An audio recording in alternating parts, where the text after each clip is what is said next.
Come on, Austin, just join us. It doesn't matter if you get spoiled. You don't care about spoilers that much, do you? And if you did it, and if you got spoiled, you did it to yourself because you chose Brandon over. Exactly. Over watching Mando. Come on, man, just join us. I gotta go to bed. Oh my goodness. You going to bed? I thought you were going to bed after you finished the mission. Did you still not finish the mission you were on? No, I just finished it. Doing good, Harvey. How are you doing? Oh my god, wait. Don't tell Harvey not to join. I think it's too early for him. Okay, well. Fuck Harvey. Whatever. Nah. Whoa. She said fuck Harvey. Legit. You know he's young, right? Like, that's kind of... He's just a little kid, dude. It's a little messed up. I know he's annoying, and he's a little bit, you know, but... I'm mad at him, that dude's dumb. I mean, yeah, that kid is pretty stupid. Just because he's retarded, that doesn't mean you...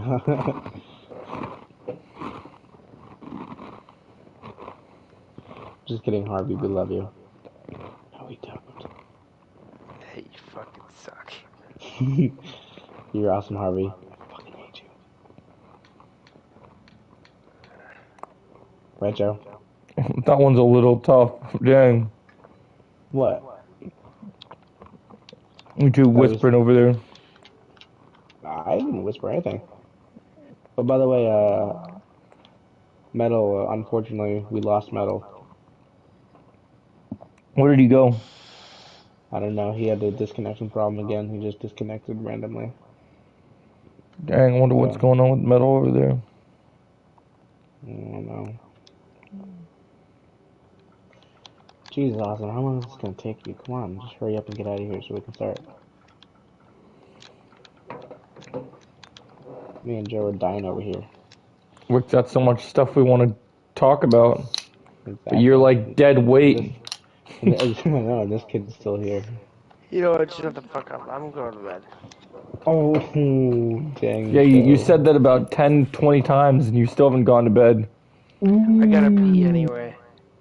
Oh my god. Let's see if you actually go to the restroom this time. I was gonna say, can you at least get off if we're gonna go pee? Oh, Zarkus will be excited. They brought the My Hero Academia skins back in. Interesting. Fuck that show. Oh, he loves that show, so I thought he would be excited. Yeah, probably. There we go, finally. Finally! So now all right. Hey guys, sorry for the delay.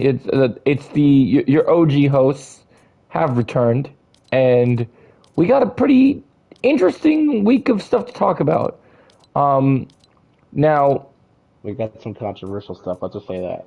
Some controversial, and there was some reviews we were excited to talk to you guys. We were also going to give you guys a little summary of. Do you want to give our summary of John Wick, or you just want to wait for a separate thing? I left that to the end. Okay, so you do want to still do it. Okay, that's gonna be our end conversation. Sounds good. All right, yeah. So we got a pretty stacked stuff. So obviously, business as usual. We'll start the podcast talking about the latest episode of The Mandalorian and the Bad Batch 2-part finale. And when we talk about Bad Batch, we'll also talk about the. We're also going to talk about the whole season, like favorite episodes we liked. Do we think it was a good season? Do we think it could have been better? Stuff like that. So you want to talk about Mando first? You want to go into Bad Batch first, since there's more to talk about with Bad Batch? I think first we should decide, do we want to do duos, or do you want to do just me and you, like gun game or something? I think we'll do duos. Alright, we'll do duos. I want to rack up some points. Okay, so yeah, let's start with Mando and Bad Batch. Let's start with Mando first, because Mando has just a one episode. Yeah, so it's and there's less to talk about. I'll let you start, and then you pass it to me. Okay, so we're going to talk about The Mandalorian now. If you guys have not seen the episode of The Mandalorian, and you guys are fans of Star Wars Rebels or just Star Wars in general, please do not watch this stream right now, because click away. Because we're going to be getting into the nitty-gritty and the spoilerific, huge spoilers. yeah, like huge. So this episode of The Mandalorian was pretty good. It was the most action-packed one we've had. We got to see the pirates take on the Mandos, and obviously, if there was ever a doubt, the Mandos definitely kicked major ass, and they were awesome. And so that was really cool. We knew from the trailers that we'd probably be seeing something like it eventually, but still, it was pretty cool. I thought it was cool the way they used everyone. I love the talking stick thing with the Mandos sharing the hammer. Like, oh yeah, I get to speak because I'm holding the hammer. Like, I love that little touch. I thought that was great, and everyone's speeches for that were pretty great. I enjoyed how that was handled. I thought that was good. That was very nice. And yeah, the pirate stuff was interesting. This episode, I saw people saying this on YouTube, and I saw people also saying this on articles, and I agree with this. This episode is the type of Star Wars TV that is very digestible for any kind of Star Wars fan. You got your Star Wars dogfights, you got your ground assaults, you got your big Star Wars twists and turns, and even for people who aren't Star Wars fans. Yeah, anybody could watch this and be like, this is a fun episode, and good action, and good, interesting story twists. So yeah, we got the pirate stuff. That was interesting.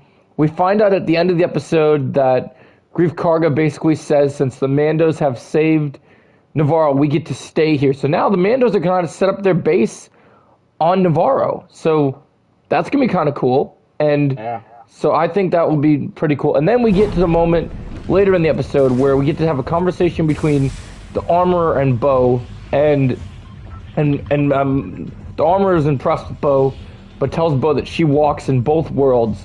So she tells her to remove her helmet, and we're all like gritting our teeth. Oh wait, before I get to this, one thing I should mention is, remember I mentioned there was those awesome fight scenes between the Mandalorians and the pirates? Hey, welcome FB. There's one scene that I forgot to mention where the armorer goes total beast mode and just fucking destroys the shit out of everyone. I love that shit, She's dude. so fucking badass. I love her, man. Dude, she's great. But yeah, that was cool. We're doing great, man. Thanks for asking. So yeah, that was so badass. And then at the end, they're talking, and she tells him she believes in that Bo, claims she saw the Mythosaurus. We get to follow up the conversation from the last episode, which was pretty great.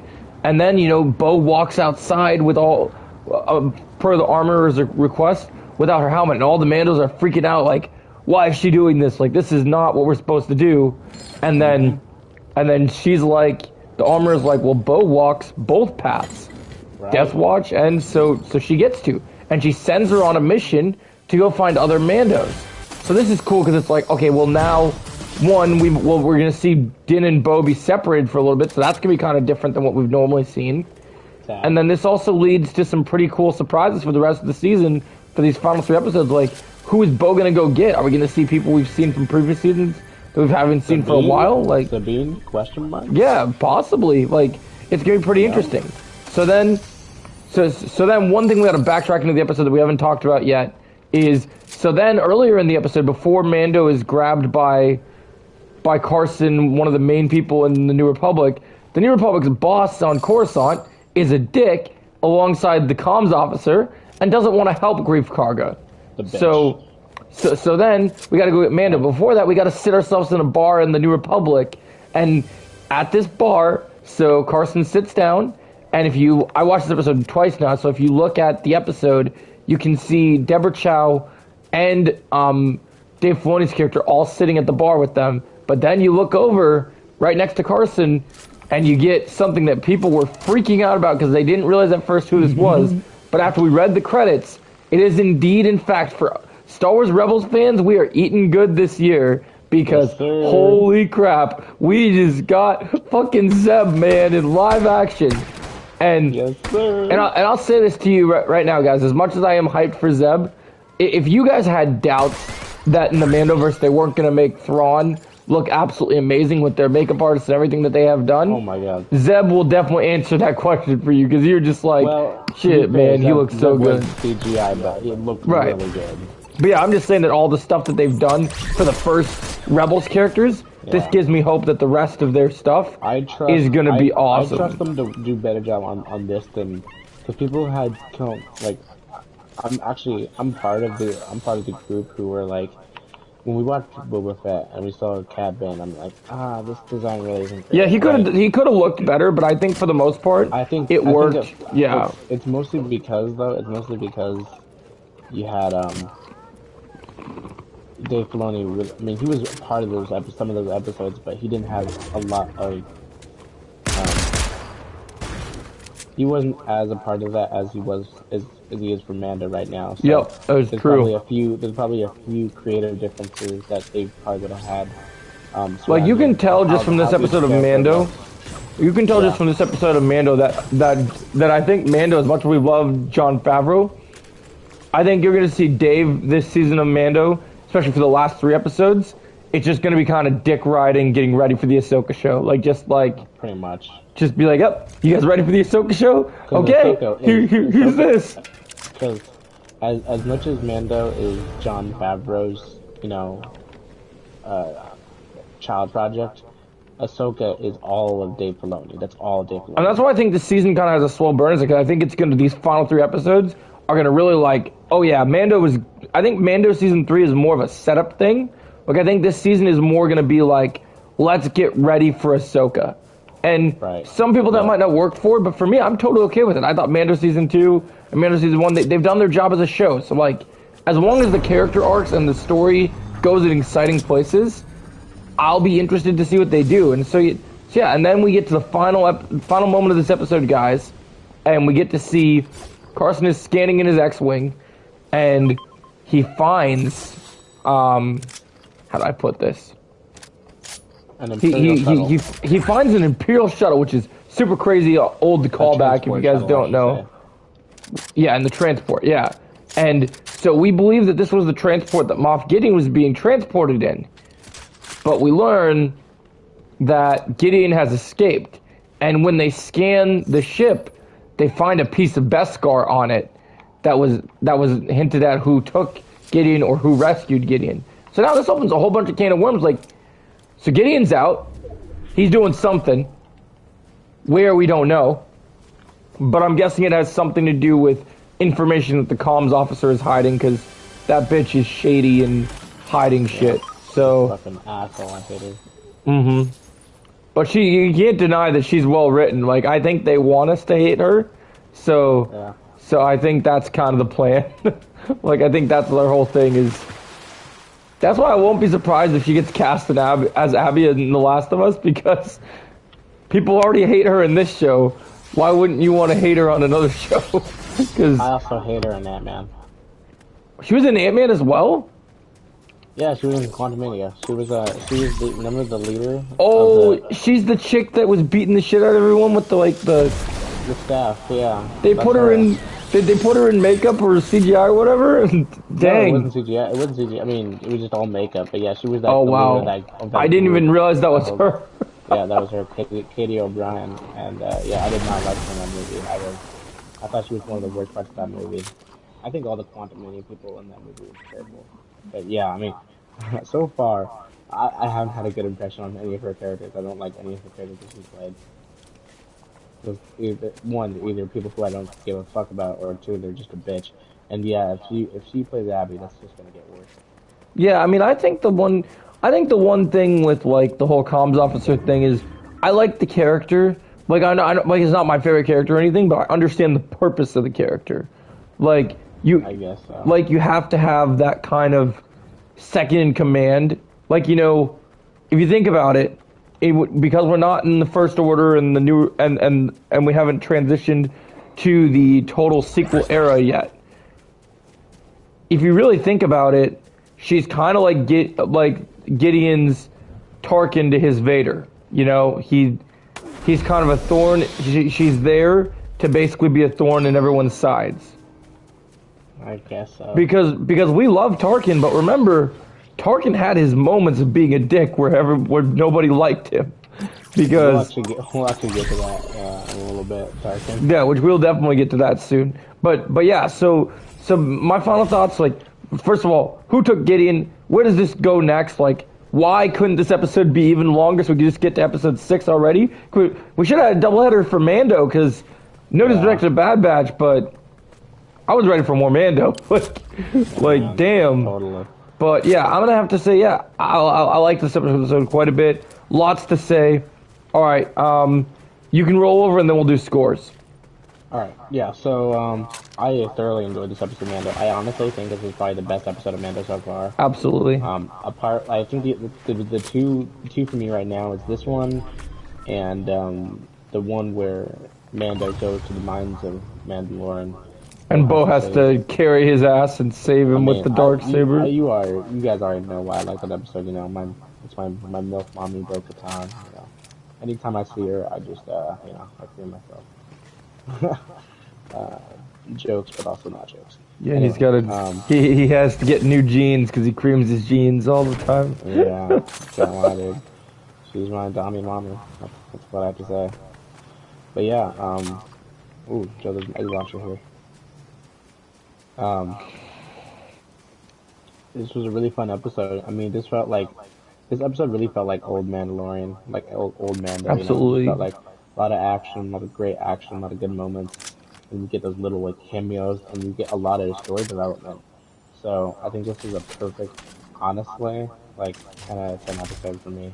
I mean, this was just a really nice episode.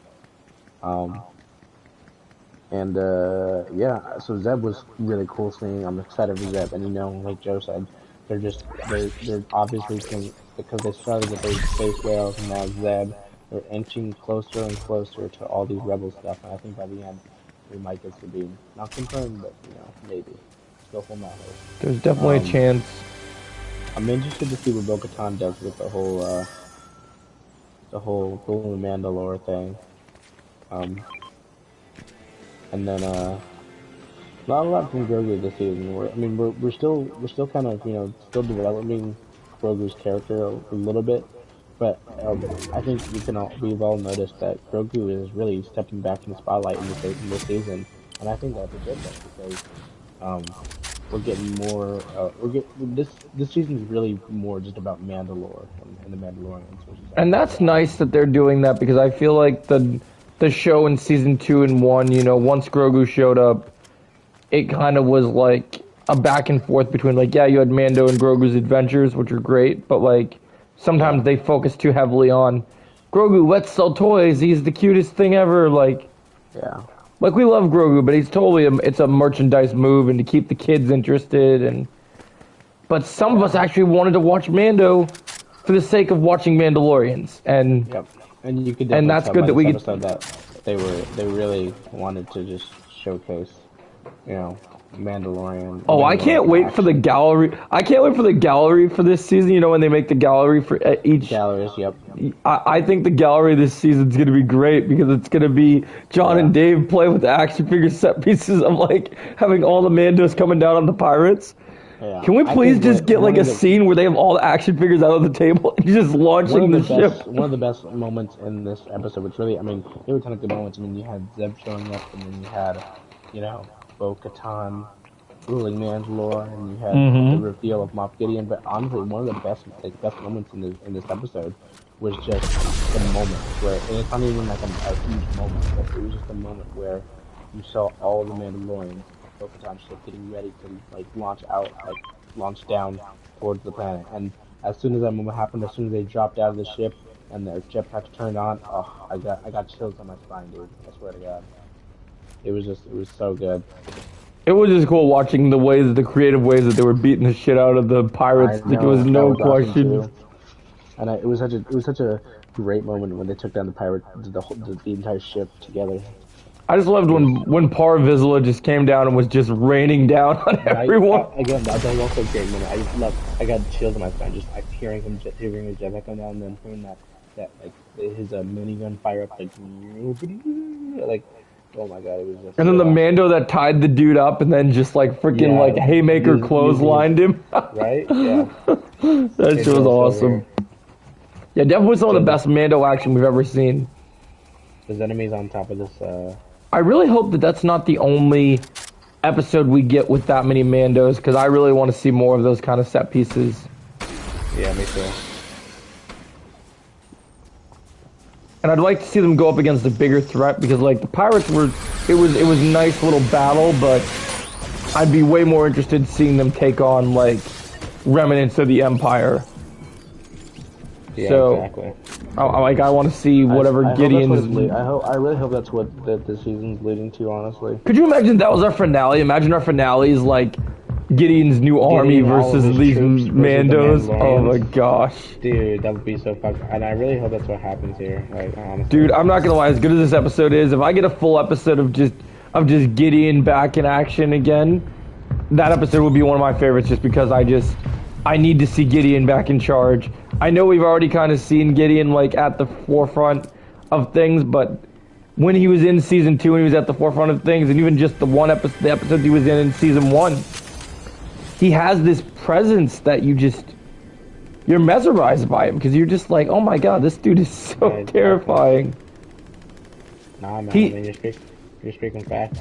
Like he's like Tarkin, but like I'll slit your throat and then shoot you in the face, and like, but I'm also like so good at strategizing around you. So it's like he's just so good, and it just works for me. So yeah, I'm hoping we get Gideon in the next episode very soon because we only got 3 left, and I would like Gideon to at least be in all 3 of those because you can't count him out, man. You know he's a part of the cast. We gotta have Gideon in at least a couple episodes.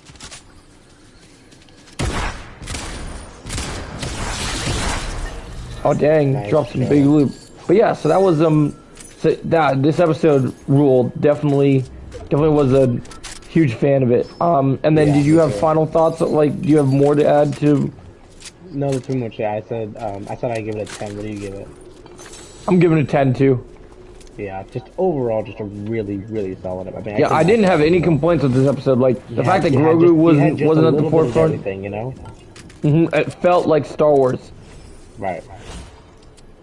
So I definitely didn't. There was nothing I wanted in this episode that I didn't get. The only thing I wanted in this episode that I didn't get is what I wanted in every episode. I've just been waiting to see Moff Gideon, but at least this this episode addressed. Yeah. I mean, the only thing I want in an episode is for Bo-Katan to get naked, but you know, I mean that won't happen on Disney Plus, unfortunately. I was gonna say that's maybe stepping over Disney Plus.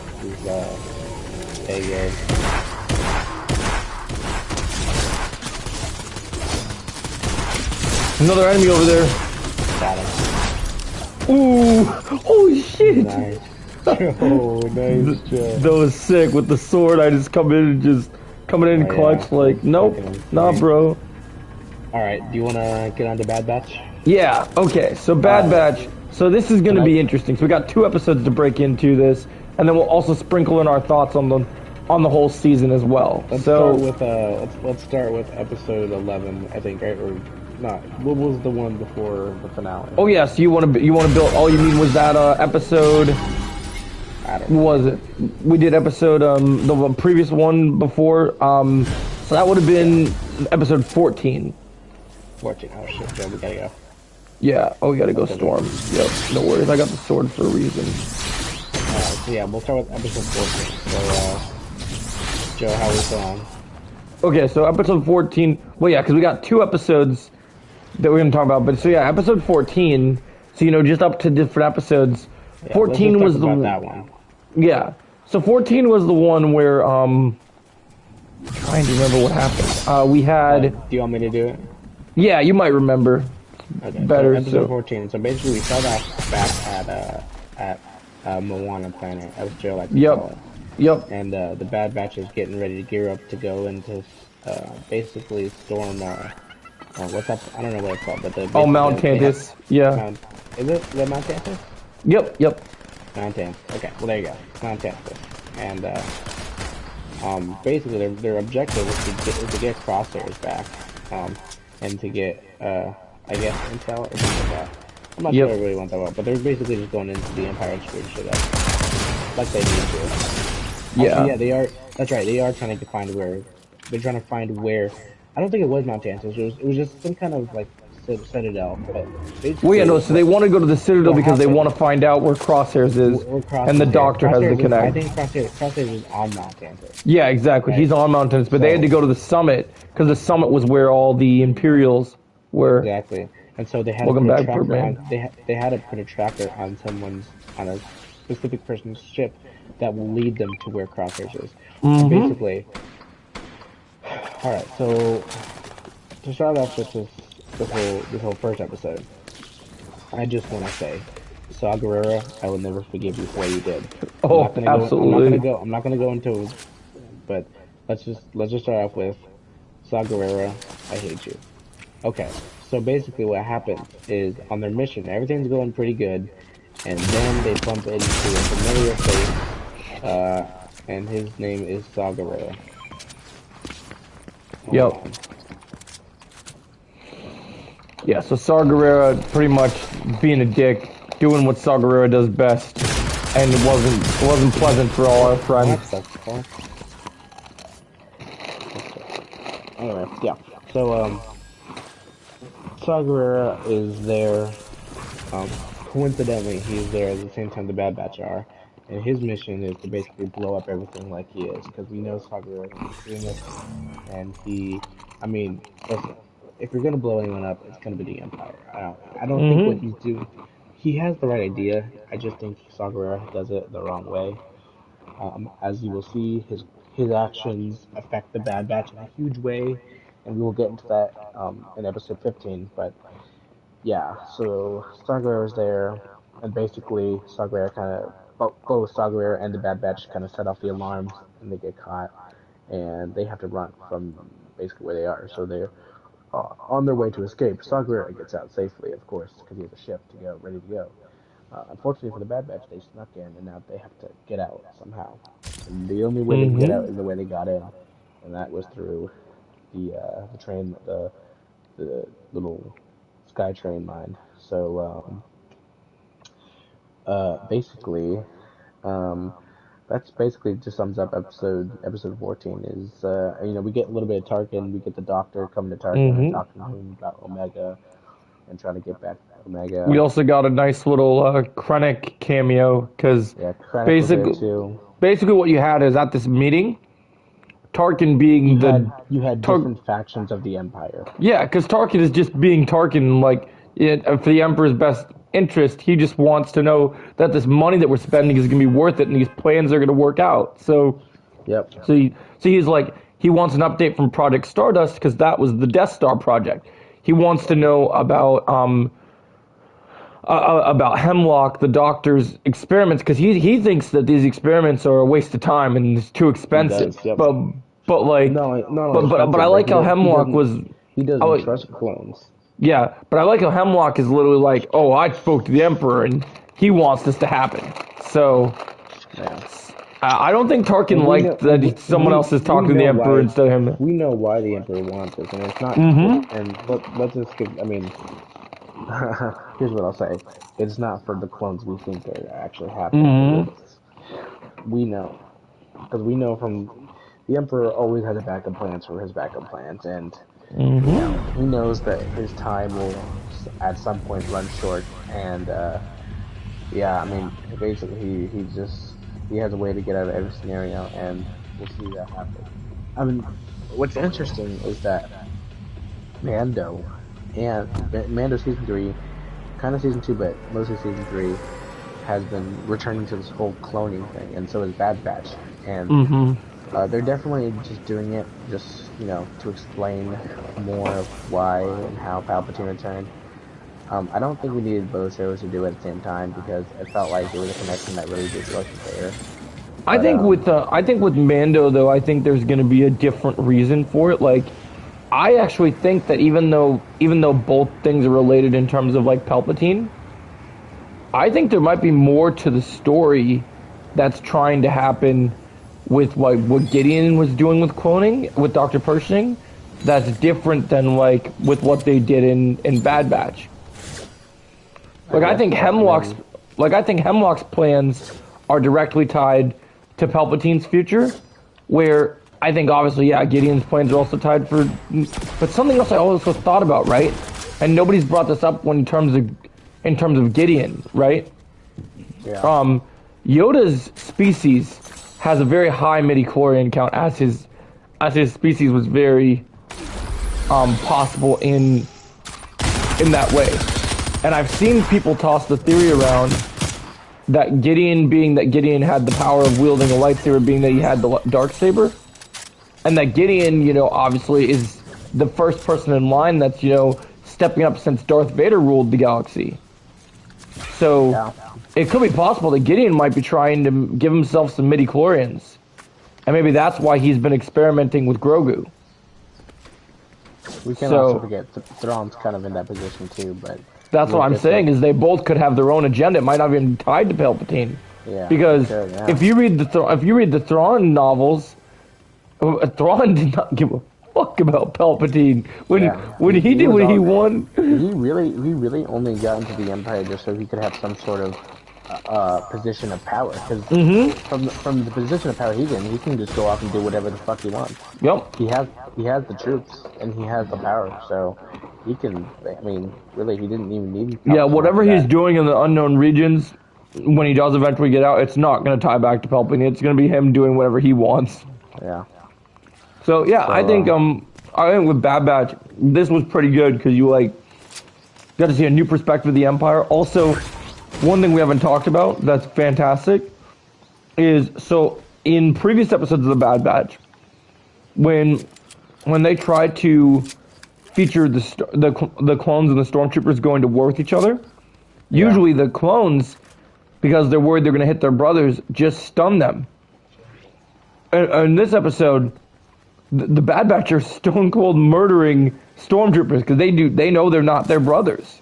Yep, exactly. So I love that detail. I think that's so great that they're just like, you're not our brothers. I also want to compliment. I know Joe, you told me this earlier, that where the design for these stormtroopers inspired, but I really like these. I really do like these early. Oh yeah, the Ralph McQuarrie Phase 1 stormtrooper design absolute slaps. Like I remember the first episode of Bad Batch, they appeared, I was like, wow, these dudes look awesome. Yeah, they were really cool. But yeah, so basically this episode was kind of, so yeah, you had the whole Tarkin and the whole board meeting with Krennic and the Doctor, and other high-ranking Imperial members. And while their whole base is under attack, they're still talking and chatting away because they're safe, so they don't gotta worry about that. But yeah, some pretty good shit coming from them. All while, hold on, there we go. All while their base is being attacked, and so the Bad Batch gotta escape. So they basically, Shit. don't worry, guys. Right there. Yep. I'm getting annihilated. I got you. Yeah. Yeah, someone grab my card. But yeah, continues. So basically, they're being annihilated. They're trying to get off the base, and then we leave as a we kind of get a clip. Well, we don't kind of get. We get a cliffhanger. They're basically stranded out on that thing. We get a cliffhanger and turns to black. So obviously we get why. So this is no surprise why it's a two-parter. I kind of understand what they were going for, and I think it's really worth. I think this really works as a two-parter because obviously, of course, full episode. Both of these episodes are basically just the same episode, but I understand, and I think it was a good place to leave off that episode. So, what are you giving? What's your score on episode 14? This was actually 15 because 14 was the episode that aired last week. But episode 15, I'm gonna give this one. I think I actually liked. I don't know. I'm torn because it's gonna be interesting when we talk about episode 16 because I have different thoughts on both episodes. Yeah. I think I'll give this one at least an 8.5 because it's not a perfect final part to a first episode, but it's got some really good moments. I would give it a solid 7. I think it's a good setup episode for the next episode. It had some good stuff in it. Overall, it had some good stuff. That's why I'm giving it a little over 7 because it was a bit above average for me, so I thought it was decent. Perfect, yeah. No. To me, a perfect episode is like I give Mando either a 10, and you give Mando a 10 or a 9. That's near perfect. If you give something an 8, it's it's pretty good. Yeah. So, really good. Alright, so then we continue on to the next episode, the finale. where it picks up where the last episode left off. And About to get so, emotional. like I said, Sagar, I will never forgive you for what you've done to us. Alright. I kind of fucked with Sagar, before in the old days on Show. Son Sagar of was a pretty bitch. cool when he wasn't a total asshole. Now, oh god, he was killed that guy, and I did too, because I missed my shot. Anyway, Of course that motherfucker's running around in the John Wick skin that we can't have. yeah. Yeah. But I missed my shots so bad, dude. Yeah. I gotta work on that. But anyway, so we see what happens is they get stranded on the little um, train rail thing, the sky train, and they have to. The whole thing falls apart because basically they're getting shot by stormtroopers, and there's these um, early prototype TIE fighters shooting them down, and um, Tech on his way to start back up the train so they can escape gets stranded by himself on the other side of the train car, and yeah, he basically sacrifices himself to save the rest of the Bad Batch. And there's this final moment where he's uh, Wrecker tells Tech to get back up here, and Tech says, we're clones. When have we ever followed orders? So he cuts his little grapple line thing and falls to his death. Mm-hmm. Probably. I don't think he's alive. Some people are saying that he is still alive. I'm like, eh. Somebody also We'll said, talk about this. We'll talk about this in the conclusion of this episode. But I yeah, so agree. basically he falls to his death, and the Bad Batch are like, oh man, we lost Tech.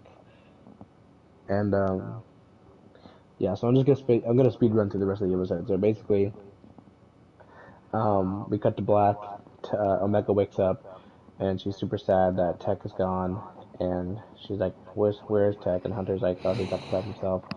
And so Echo is out on the ship, kind of scanning, trying to figure out figure out a way to get out. Um, and while that's happening, Hunter and Wrecker are say to Omega, you gotta go find your own way out. Because me and Wrecker have to stay and, find a way out in case.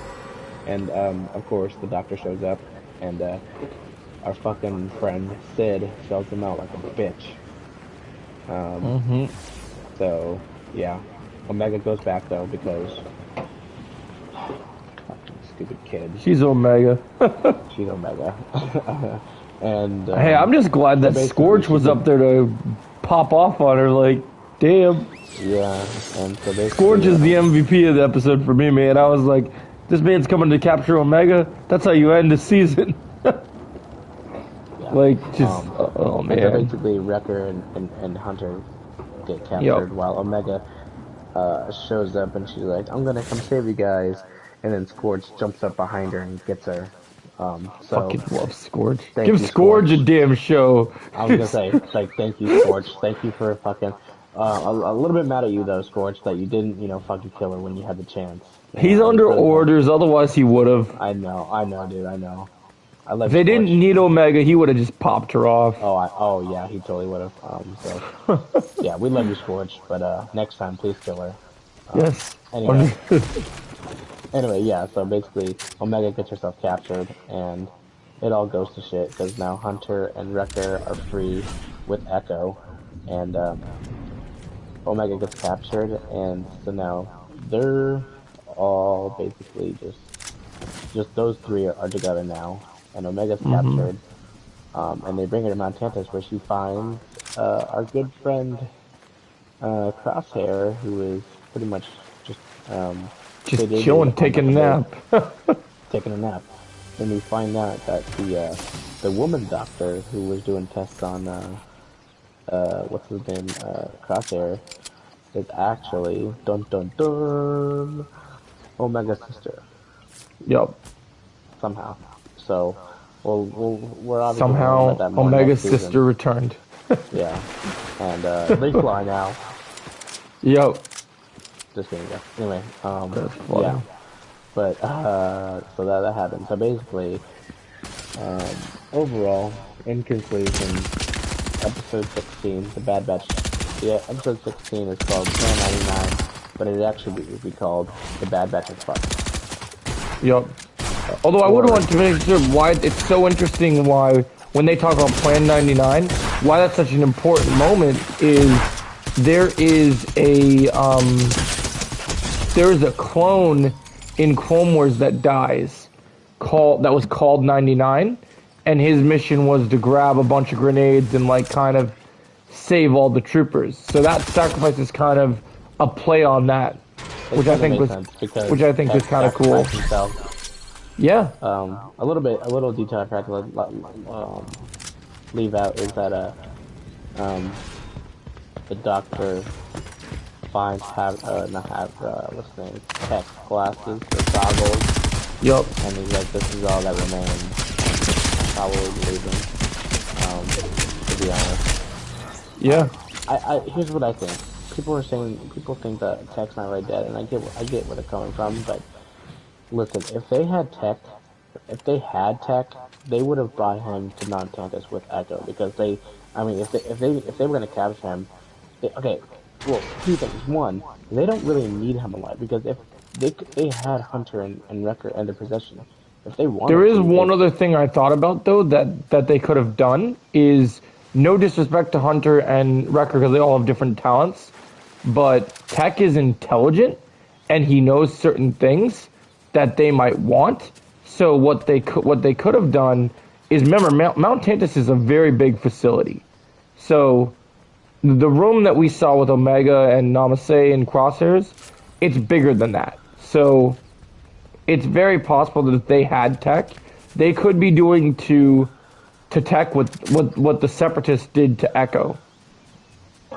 Yeah. Maybe Tech is so badly injured that they have him hooked up to some sort of life support, and they're stealing all the information from his brain. Because they were doing something similar with Echo. So, but also I kind of like the idea that like I have two states of mind. If he's alive, be interesting to see where they go. If he's dead, that's a good fitting ending for his character, and still we won't forgive Saw Gerrera. So either way, there's a couple different ways to look at it, I feel. What are you giving this? What are you giving this this part two? Yeah, keep going. I was gonna finish my thought. Yeah, finish your thought. You're good. Thanks, Joe. Go ahead. Sorry, you can go. I was just saying the two main reasons why I don't believe that Tech is alive is, one, to your point, Joe, the Empire, yes, they could use his brain for knowledge, but let's be honest, the Empire has like pretty much everything in their hands. They don't really need someone like Tech to give them any information. I mean, they have everything they could possibly want, and Tech doesn't know where the Bad Batch went. I mean, he wouldn't have anything. So true. Honestly, and again, the Doctor had Wrecker and the Wrecker and Hunter in his possession. And he didn't, if he really needed them, he could have just held on to them. But that's what I'm saying, is he made it evident that he didn't want them. I'm saying that there's a chance that maybe he did want Tech, and he was using Tech. He could have, but you never know. I just don't think so. I personally, that's what I saw other people saying. I personally don't. I think they're just in denial and reaching. So well, that's what I'm saying. Yeah. I don't know if you're in denial, Joe, but I feel like no. I feel like you're also in denial. I'm just telling you what I've heard from people. Yeah, go ahead. Listen, there's that, and then at the same time, shit, I can't think of what I was gonna say because you made me lose track of my thought. Sorry.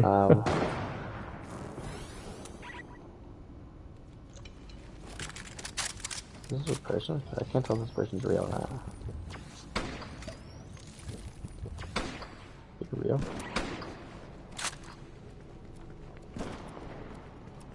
Is this person? Hold on. I don't know if this person's real or not. Oh, anyway. Alright, so, I don't know. I have a hard time believing that Tech would still be alive. Because Yeah, one, if you keep him alive, I feel like it kind of cheapens his death a little bit. I agree. Because they're kind of forcing us out. And it's like, I get, it's a kid's show. Like, maybe you do want to, reveal that he's still alive. But at the same time, like, you gotta have stakes, and that's a huge stake right there. I mean, he was the main I character. agree. He was there from the beginning, so having him die is a huge deal. And it's especially a huge deal because you saw him almost building a life that, any clone could dream of with that girl being into him and stuff, and it just seemed Yeah, like a happy ending, and then they take it away from us. And I think that's a really, I mean, obviously it's not a great thing, but it's something that not a lot of people are willing to do, and it's a really bold move for them to do, and I like that they're taking that extra step to give these characters more, more to develop, especially, as much as I hate Omega, seeing someone like Asia, a friend, die in front of her, I mean that's real, man. So oh yeah. yeah, I kind of hope that they don't, reveal the Tech is still alive. Yeah, I think so. I think Would I he's probably mind it if dead. he was still alive? No, I guess not. But it would still be like, like come on, really? Like, you know. Yeah, I But just don't trust, like, ever I just since think most TV shows, I don't trust the idea of, like, I, I I've think always that gone Tech. by the, until you see a body, I don't always trust it, but at the same time, they did such a good job with the setup, so hopefully, But here's the thing, with that argument right there, Joe, you're talking about, unless we see a body, yeah, we come back to the point where it's a kid show. They're not gonna show, yeah. But you there's know, also been, they've, they're not gonna show Tech's dead corpse, right, I'm like not expecting a dead corpse, but, like, they've shown in Star Wars when someone dies, you see the body drop to the ground, and, like, so, like, my point is the fact that they could be, if he is indeed dead, I just think that glasses aren't good enough proof of his death. Like, yeah, I mean, yeah, it could be enough, but like, I don't know. I'm just kind of, I don't know how to feel because like, maybe it's just the writing for Hunter, and maybe the writing for Hunter just really sucks. But I wish they were more upset about him being dead because Omega seems to be the only one that's really caring about him here's what I dying. think. I mean, I'm actually saying I don't think it was even that bad because I honestly couldn't believe that these characters are just like the fans right now are in denial. I feel like they're Yeah. still kind of holding out hope So that you think they're maybe still holding out hope that maybe he'll be okay? he's like maybe they just took him or something. Maybe they didn't actually kill him, but I think they're just in denial right now. So Honestly. that's possible. Yeah, that might Um, make sense because but maybe they're like, oh yeah, we just got to rescue so him. yeah, but basically my 2 points were just so one, if he was down there and he somehow survived, even though no one survived in that fall, even if it was in the water or ground, one, you fall down there, you're not surviving that fall. Okay, so let's just get that out of the way. You're not surviving that fall, so that's the main point. Right? No, you're not coming back from that. Like if he does somehow come back, that's bullshit because no one's surviving that fall. The other thing I Two, did hear if is somebody wait, was listen, saying Joe, that yeah, listen. keep going, no worries. Two, if you do somehow survive that fall and the Empire finds him, which obviously they did because they found his corpse, Right. if he is still alive, they don't again, like I said, they don't need text or anything. They just kill him. They just shoot him in the head where he lays. If he's still somehow like they just kill him and they take his glasses. Alright. Three, if he does if they did somehow if he did somehow take if he did somehow live and they for some reason needed him, they would have taken him to Mount Campus where Omega is, and clearly he wasn't there at all because I don't know why you wouldn't bring them at the same time because you're killing two birds with one stone. You have them both.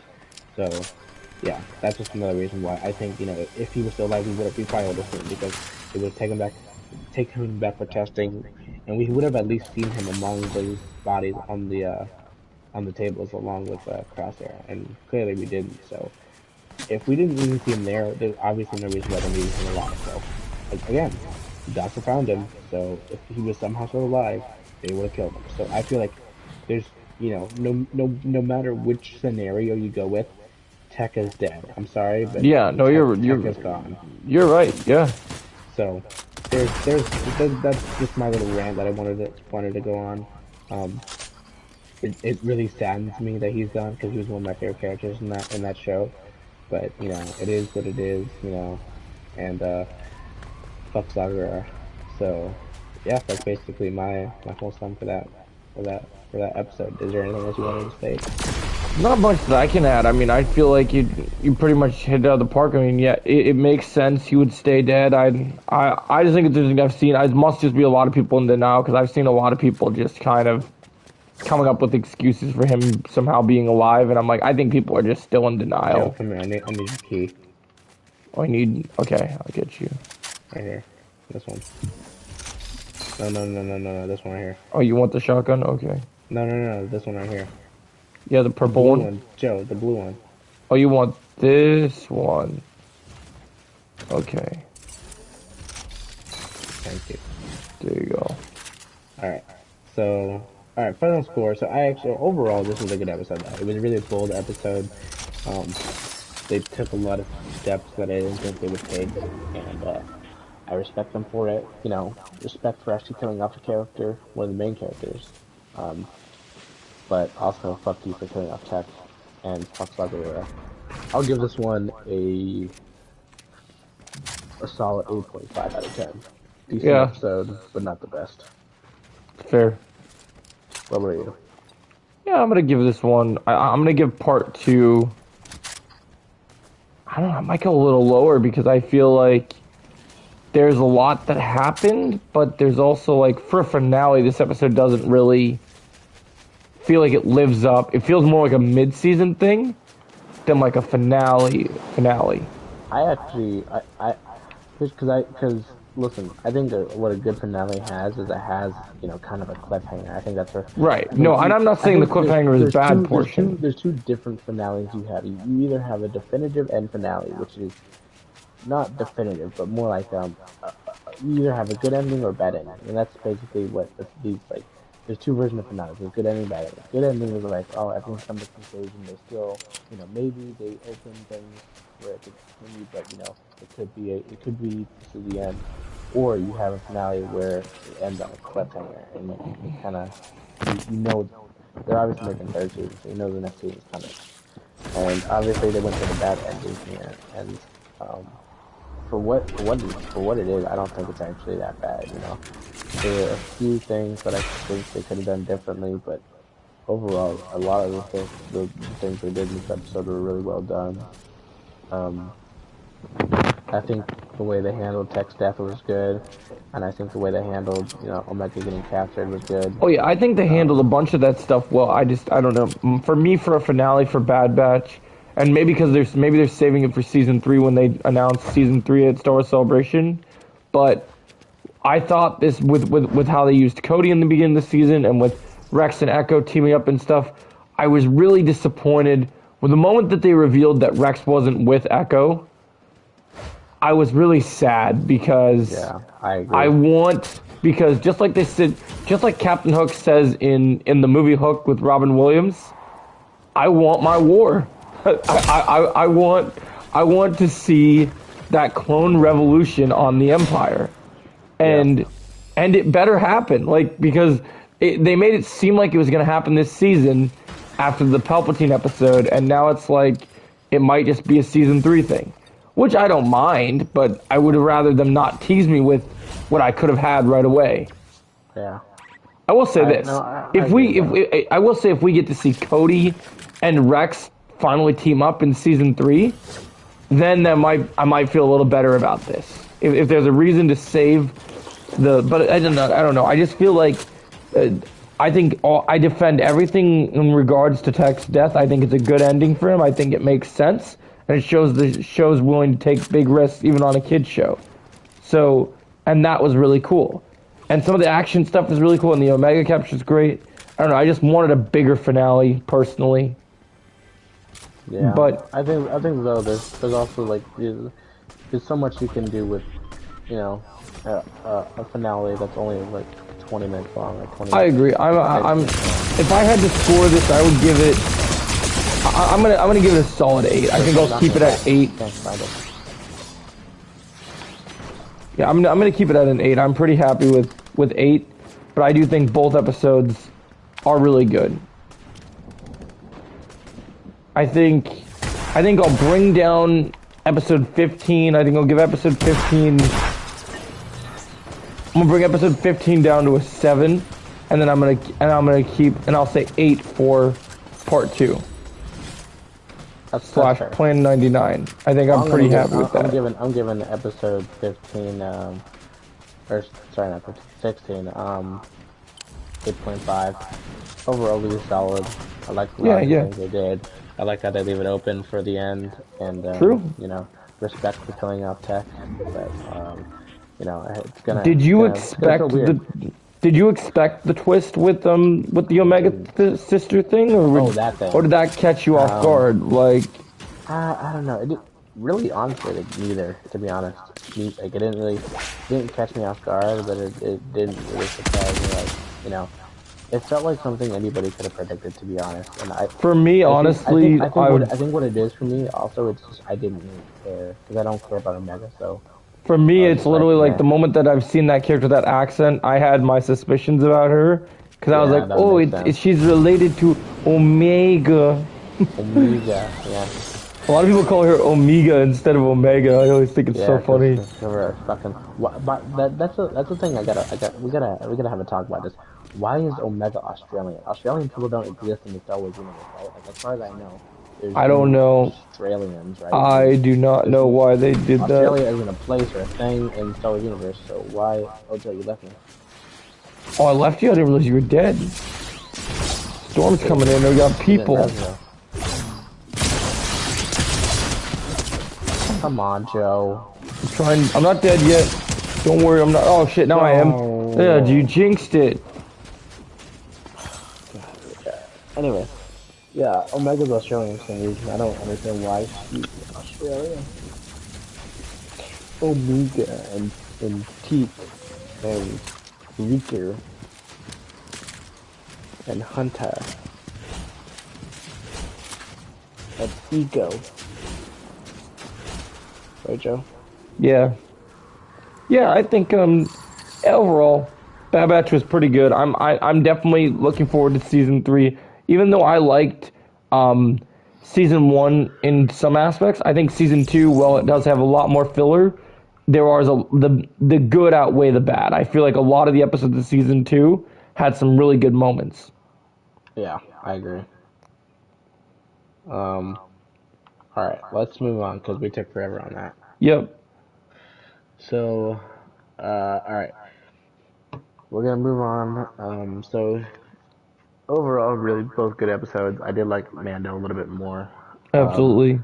But, you know, can't wait for Mando episode 7. 6. 6. Because we had 5 for Mando, so it would be 6. Yeah, 6. Final 3. Alright, so next, Star Wars news. Star Wars Celebration is coming up soon, as we know. And it has been announced that there are supposedly some new movies to be revealed at Star Wars Celebration.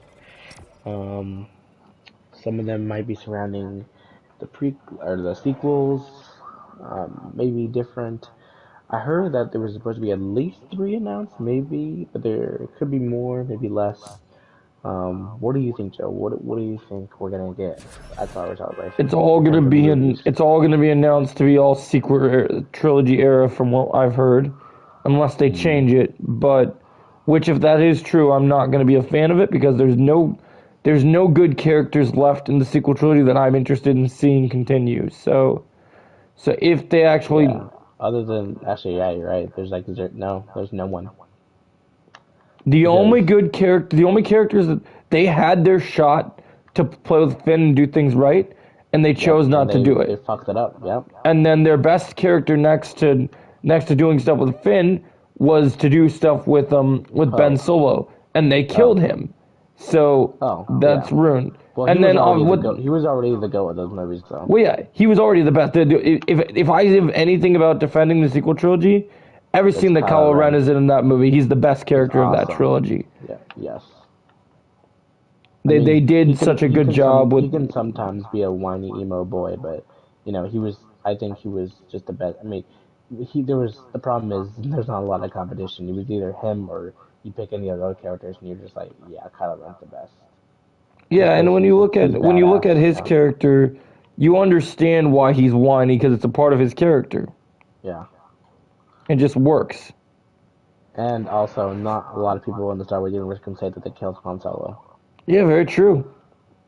Yeah, it just it sucks to me that so many people. Yeah. Um. But yeah, so that's gonna be interesting to see. I want to know what I mean. I don't know if I assume that they're gonna reveal titles for the movies, but I'm excited to see what comes because it's gonna be interesting what they do, and I don't know. Yeah, maybe there'll be I'm some. excited, but I'm also nervous because I have I'm few nervous, relatives but just maybe there'll be saying some we're exciting just news. I gonna get. mean, I mean, worst case scenario is that they're all just Ray projects or anything surrounding Ray. So yeah. yeah, and if that's the case, then I'm not gonna have. I'll watch them, but I'm gonna Joe, have zero yeah, interest in them. exactly. We're gonna So screen. Well, once we screen them, we're just gonna be like sitting on a chair with our arms crossed, just like, okay, yeah, here we go. Like, I'm just like gonna be like, honestly, really? You're gonna let a Palpatine teach the next generation in Jedi? That's great. exactly. That's like that's wonderful. And she's gonna get Yeah, mad and then electrocute all the children. probably And then people are gonna call Anakin a saint because at least Anakin didn't set children on fire. electrocuted. Yep. Yeah. It's like, nope. No, yeah. I mean, I'm still holding out hope because I've been reading up on it a lot more and it's got big connections with Survivor. Don't move. Oh, I didn't realize we were getting attacked already. Oh shit, he's right here. Please die. I don't have a weapon yet, but I'm gonna kill you anyway. So I just was really hoping for, I'm really hoping that, hopefully not all of these are sequel. Yo, good. You're dead. Nice, Joe. I just hope not all these characters are sequel related because I really would love a project. One thing I've been talking to a couple of buddies of mine about in regards to like when I'm reading the Jedi Survivor prequel novel right now, That's right. and Yeah. it's getting and with the hints of Survivor, they're getting into more ideas of exploring elements from the High Republic era, and outside of books, there's really so much we don't know about High Republic, except for that it's before Phantom Menace. So I would love a movie to explore that more than anything. I think in obviously people want to go forward because they want to get out of the sequel trilogy, but I wouldn't mind going backwards and exploring eras of Star Wars we haven't seen yet.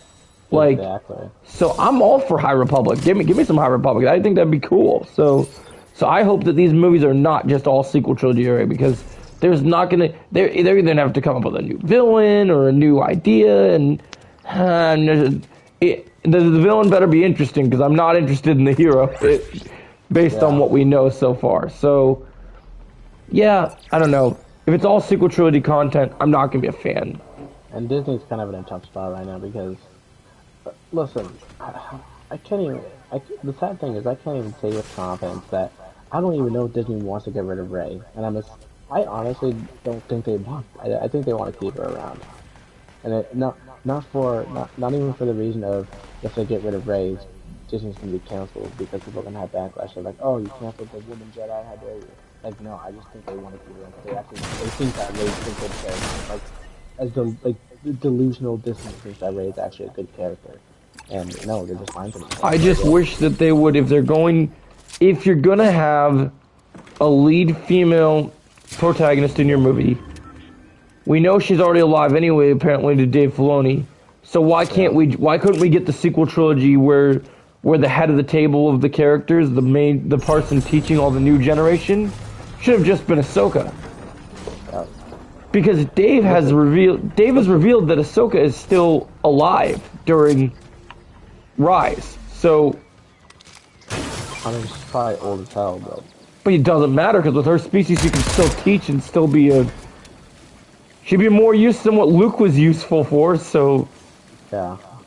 I mean, honestly, I think she'd be fine. I mean, what's the fucking Skywalker family so fucked up because they're like, oh, The Skywalker bloodline is supposed to be the chosen one, So, you look at Luke and Anakin, they're the chosen ones, but Yep, they just fuck up everything. absolutely. They And screw let me up tell you, everything. apart from Empire Strikes Back, when have you actually seen a good Luke lightsaber scene? Like, never. He's never actually had a properly good lightsaber fight with anybody, and it's so sad. I'm hoping that Mando finds a way to remedy that eventually, but I don't know if they'll ever get the chance to. 'Cause I don't know who they'll bring it up against.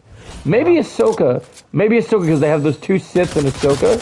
So maybe Luke will come up and save the day in there. Or Oh maybe we'll yeah. get Luke and Ahsoka tag teaming them, which would be awesome. That That would would be be great. cool. So Yeah. yeah, I mean, we'll have to see because I still think with the deepfake technology, we could do a lot of cool things with Luke that we didn't get to do in the sequel We trilogy. did hear So about that. Remember a while back, a few weeks ago, we heard about that. Uh, was it a show or a movie with the Luke, Leia, and Han show or movie? I'll say this: Remember?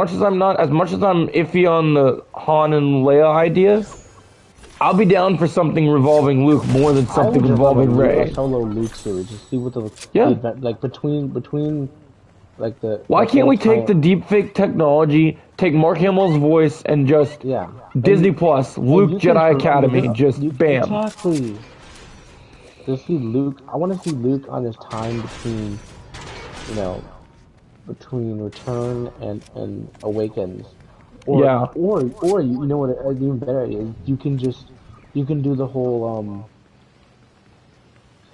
can do the whole Tales of the Jedi thing. Where you just kind of cut Yeah. in between like times where you have Luke between A New Hope and Empire, and I then know there was Empire a time between. when they wanted to do an animated Luke thing at one point, so maybe they'll eventually do something like that because that'd be Hey cool man, too. I'm all I'll take for it in that. animated. I'll take anything with Luke continued adventures Exactly.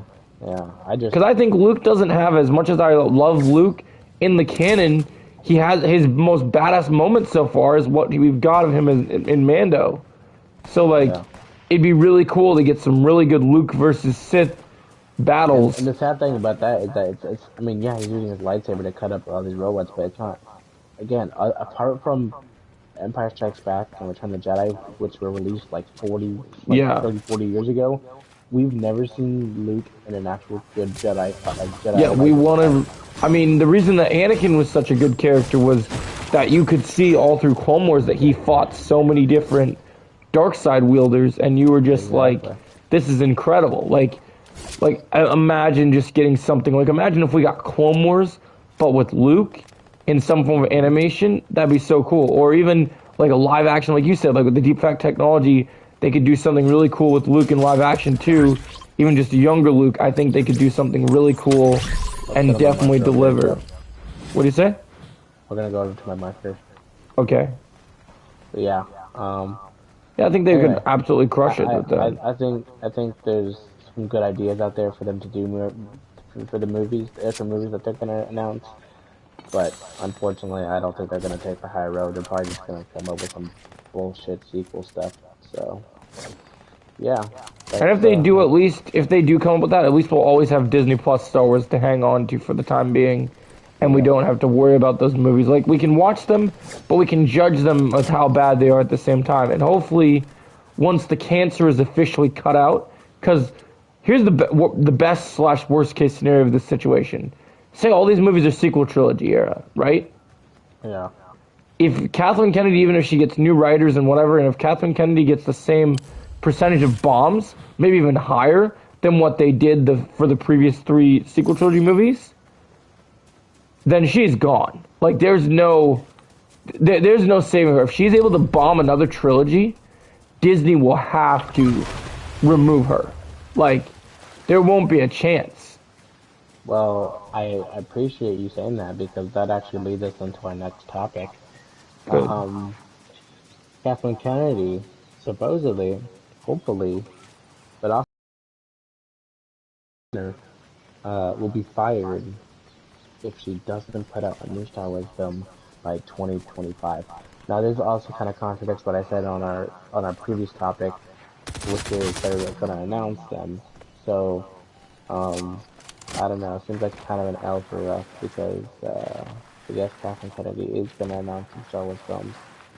But here's the thing: she So announced the one that they're working on previously, and that hasn't happened yet. yeah, They announced the the Taika Rogue Waititi one, Squadron, so and so they there's a scrapped that one. chance So that yeah. there's two good scenarios here. There's one, if she doesn't put out a movie by 2025, she gets fired. Yes, please. If she puts one out and it bombs, she gets fired. Yes, please. So Either way, the fans win. if she announces a movie at the Star Wars Celebration, me and Joe are gonna put it on social media. We're gonna start a hashtag, a trend. It's called hashtag Don't Watch a Blue Star Wars movie. Because if we get Yeah. enough people not to watch it and buy tickets for it, and it bombs, we win. Anthony Kennedy gets removed, and Dave Filoni will step up. Yep. What we And that's need, what we need to do is, and this will not just fix because we're going to get into some issues with Marvel in a little bit as well. yeah, And not only will this fix Star Wars in a big way, but if you get rid of Kathleen Kennedy, you have Dave ascend to the throne, then you move not Dave Filoni, you move Jon Favreau over to Marvel to go back and help Kevin with all the major stuff at Marvel, and then you have the perfect exactly. you have the high table of Disney, Marvel, Right? of Disney entertainment, of proper good things that people Exactly. want. So. And Exactly. that's how it should be run. Because I love John and Dave, but I think Dave can run Lucasfilm all by his lonesome and be just fine. I really do. I think Yep. with the proper writers and his ideas and the ideas he has for characters that he loves, I think he can do it. So I think this is a win-win for when the movies don't come out, then we win. The movies do come out and they're terrible, we win because then she's done. Yeah. Like, I want her out after Indy 5, but if it sounds like she has to make one more Star Wars We were supposed movie. to get her out by Indy 5, but now that's not true because she still has a job. And, yeah, so our two best case scenarios right now are either she gets I fired. wonder what Bob Iger's keeping her for. I would have thought that he would get rid of her, like, as soon as he gets the chance. Because the thing about Bob Iger, like, no offense to Bob Iger, but you're stupid, dude. Like, you don't Yeah, understand, like, you don't understand what good directing and bad directing looks like. Like, that's kind of, she's not directing Star Wars. How do you not realize that she's not scripted Star Wars? Don't let her produce, don't let her produce any more movies. Because she sucks at it. She doesn't know these characters. She doesn't know any of them. All she cares about is writing a mediocre story and having mediocre characters who are just there to crack jokes. And, I mean, basically what Marvel's doing right now. So, yeah, like, Jesus, dude. Like, come on. I know you're better than this, Bob Iger. Please get Kathleen Kennedy out of here. Yeah, we don't want her in there. Or nonsense. Yeah. So it's yeah. So that's that. So let's hope that Kathleen Kennedy is out of there by 2025. And if not, then let's just hope that no one sees her movies.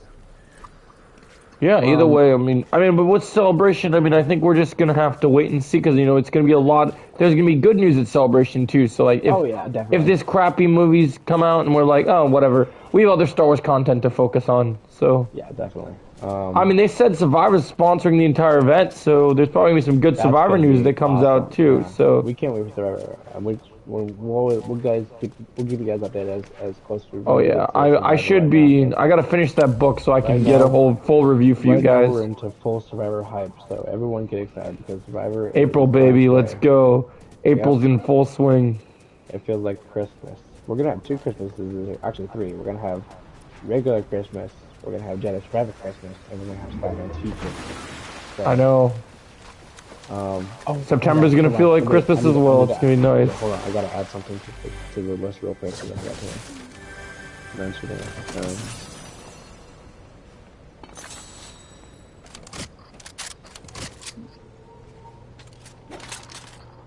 Okay, there we go. All right, let's get into the Marvel stuff. All right. We'll take time on some of the stuff, but there's some stuff that we don't need to take forever on. For example, this first one. So over the last week, Jonathan Majors got into some tricky, some stuff, got into a little weird situation. So from the report that we heard that came out first, it said that supposedly he assaulted a woman. We don't know who it was. Supposedly it was his girlfriend or something. But he assaulted a woman, and he was being arrested on assault charges. and we were all like, kind of in a weird like limbo space. We're like, what's gonna happen? I mean, when that kind of stuff happens, you don't automatically first think like, oh my God, is Disney gonna fire him? Is he gonna be king anymore? I just was worried about the acting stuff. But apparently now, we're not sure what's gonna happen. We're not sure what's happening right now. We don't know if he's gonna be put on trial or if he's, not they're gonna lift those charges. We're not sure yet because his lawyer is now saying that none of this actually happened. And Jonathan Majors actually said, like, after these claims, he literally said himself that none of this was true, and it was all just, BS. That none of it was, he never struck her or anything like that. And the woman, the woman in question, has not come out and said that, yeah, none of this is actually true, and he didn't actually hit me, and there was no assault that took place. So not only did she confirm, but his lawyer confirmed it. So I'm kind of hoping that Jonathan Majors is now out of trouble, and that he's out of Dodge, and he's all good now. Hopefully there's not an incident like this again. But yeah, it was a little bit. I was a little bit nervous there because we'll see what happens. We'll see what goes down. But yeah, I mean, I'm glad that he's hopefully that this is all taken care of and that he's not actually ultimately beat it. That would be really sad because we all thought he was about to get into his ugly phase. So yeah, you have anything to say on this? Jeff? Yeah, that would. I think we need Jonathan Majors to be okay, and we need him. We can't have this be bad because I don't think he did these things. Yeah. I'm on his side. I believe. I don't think Jonathan Majors would do these things. I really don't. And I don't know Jonathan Majors personally, but just from the interviews that I've seen, he doesn't strike me as the type of guy that would get into that kind of trouble. He doesn't seem like a bad guy. I mean, obviously people are different, People make themselves appear different than they actually are, but I honestly don't think Jonathan Majors is that kind of guy. I mean, Just because he's good at playing a villain in real life doesn't mean, or in the movies, doesn't mean he's a real villain in the real world. Like, he's a genuine guy. Yeah. I think he's very genuine. So yeah, there's that. So a little bit of Jonathan Majors action going on there, but hopefully everything's all okay. Yeah, quick and easy. We want him to be a-okay. All right. So another little thing we're gonna go to this really quickly. Secret Invasion has finally got its release date, and we are expected for a June 21st release, which isn't too far away. We're a couple months from it, but a few months from it, but I'm glad we finally have a date for it. But it also kind of makes me sad because that means Loki's going to take longer, and we're probably not going to get Loki until, at later, like September or something, or even later, maybe October. So, yeah. So, I'm glad I got a date finally. At least we have an idea when it's coming out, but I also don't care about the show just because it looks like trash, and I'd rather see Loki.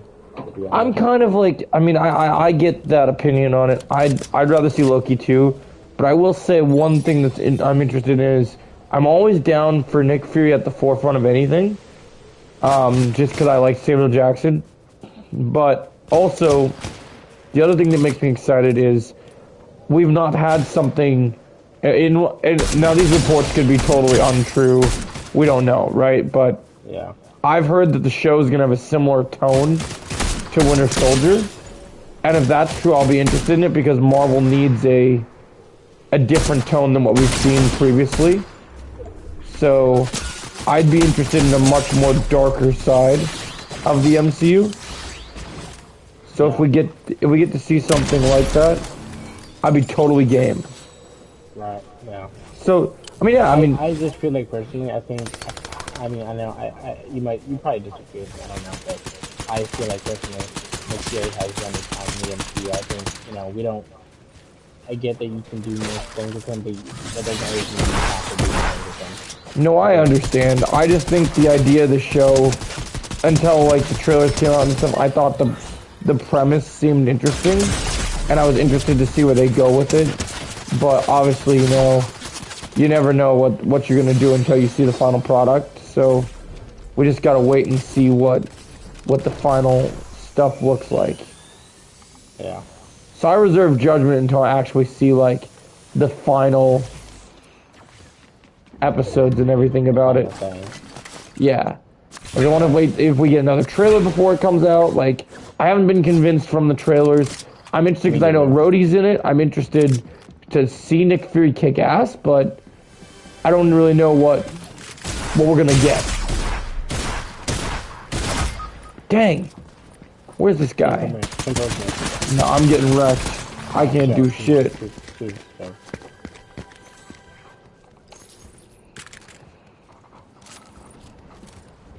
Jesus, Joe. Yeah, fucked, man. I'm sorry. Hold on. I'm gonna continue real quick and just let me figure it out. What's going on over here with you, Joe? How the fuck did you die too?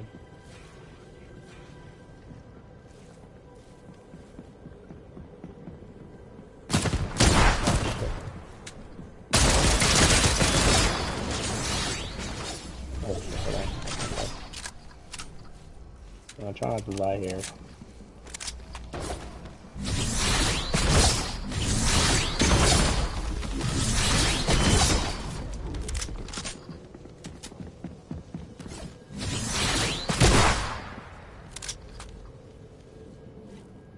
Where'd he go? Okay. While I'm hiding over here, let me move on to our next thing. Alright, so this is something we actually got today, and this is really exciting. Oh shit. Okay.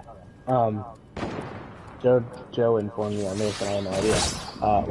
Wonder Man, the show, is still coming to us. We know that. But we have a new person joining us in the Wonder Man show. His name is Grim Reaper. So yeah, Grim Reaper has shown up now, which is gonna be pretty cool. Obviously Grim Reaper is the brother of Wonder Man, and he was teased a little bit back in WandaVision, and now we're finally getting it. So, yeah, what do you think of it? Oh, this makes me very excited, and I can't wait to see how they do this. I think Grim Reaper is an absolute legend Marvel villain. I think this is exactly the kind of Marvel villain that we want to see, and hopefully he's used well, and they picked, from what I've seen, they picked pretty great actors for both characters. Losers. But they get you. Yeah.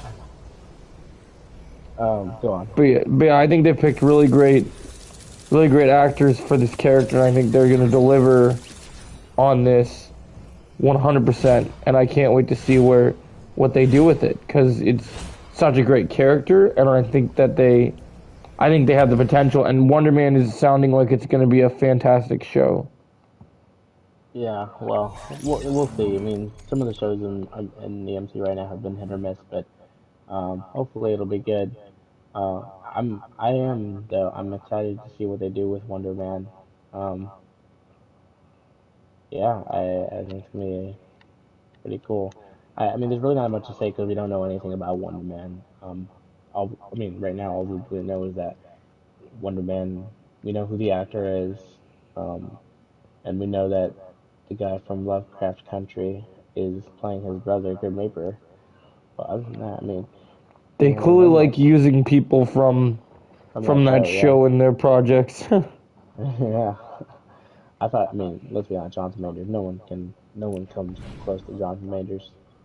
True. But yeah, so kind of cool, Grim Reaper. Who would have known, you know? Who would have guessed?